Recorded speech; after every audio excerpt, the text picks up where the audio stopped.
I want you to think of a time in your life when you lost some amount of money, whether it was significant or whether it was insignificant. You probably felt some kind of pain in your gut that reminded you were a failure because you lost money. You know it's going to keep bothering you for a few more days. You're probably not going to be able to sleep without thinking about it at least one time. Imagine how this streamer, who's a crypto streamer, must have felt after he lost $60,000. This guy is a streamer from Brazil and he was live and accidentally did something on stream that he really shouldn't have done. Meu e-mail tá deslogado e eu não tô com o celular aqui. Deixa eu ver um negócio aqui rapidão.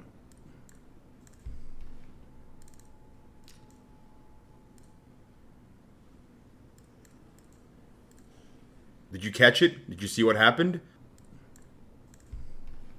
Right there. He accidentally clicked on a folder that opened all the keys to every password of his crypto wallet. So, everything he had was visible on stream for a few seconds. Imagine the panic he must have felt the second he realized what he just did. You can read the regret on his face because he knows he just made the single biggest mistake of his entire life. And shortly after this moment happened, all that $60,000 that was in those wallets was gone. A scammer took it, or a thief, call it what you will. This reminds me of one time when I was 12 years old. I was at the movie theater with my sister, and I had $20 in cash in my pocket. I sat down to watch the movie, and when I got up and left the movie theater, that 20 bucks was gone from my pocket. Of course, I went back into the seats to look for it, but it wasn't there, and my best guess is someone took it.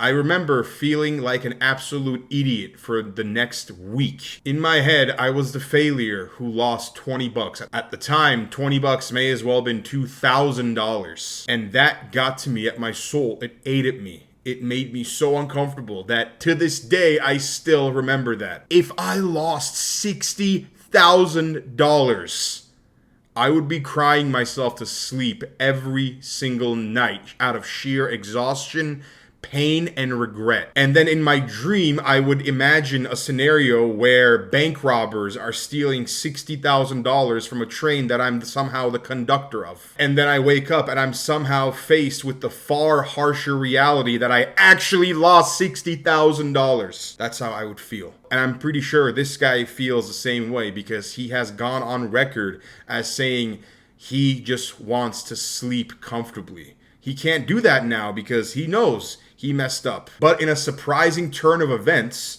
somehow the police got involved. Normally, police would distance themselves very far away from any kind of online scam, especially if it involves crypto. They would just say it's out of our jurisdiction. We don't want to get involved. It doesn't make any sense for us to get involved. But they got involved and they started to track the thieves down. And in an even bigger, surprising turn of events, one of the thieves who stole the money from Fraternidade Crypto actually reached out to him. So it turns out the money wasn't stolen all by one person, but $50,000 of the $60,000 was. And the person who stole the $50,000 ended up reaching back out to Buddy Boy over here. The thief told him he developed a conscience and that he felt bad about stealing $50,000. Now, whether this was because of the police investigation that was going on or whether he actually developed a real conscience, I guess we'll never know that for sure. But he returned $50,000 of Buddy Boy's money, down to the last penny. And if you're this guy and you just lost $60,000, but you got $50,000 returned to you, you better start celebrating, bro. You better put those arms in the air and then wave them around like you just don't care. Because that is the second biggest win any scam victim can ever receive. Of course, the first biggest win would be to get all his money back, but a close second is getting 50 of the 60 grand back. You're going to be pretty happy at that point. Unfortunately for the thief who did return the money, the police said they are still investigating and that they are looking for this thief. Even though he returned the money, he is still at large and they're gonna find him. And we'll see how that situation unfolds when it does. As for the other $10,000 that was stolen from this guy, well, The police are still investigating. They haven't found anybody yet. They don't have any concrete evidence. Even though you can track crypto addresses, it is outside of their jurisdiction. The people who stole the money might be outside of Brazil, even where this took place. The people who stole the money could be in Europe, could be in Africa, could be on Antarctica. They could be on some dingy ship in the Atlantic that happens to have some Wi-Fi. In the meantime, Fraternidade has said that he will leave his videos on his websites up live for everybody to watch. That video already has more than 2.7 million views in 11 hours. He said he's leaving it up because he feels really bad about what happened, but more importantly, he doesn't want this same thing happening to anybody else. So he's being a good guy and letting people learn from his mistake, which I commend 100%. I mean, just look at this guy's face. He must have felt like such a loser. He must have been feeling horribly. Like I was saying before, he must have felt like every single decision he's gonna make later on in his life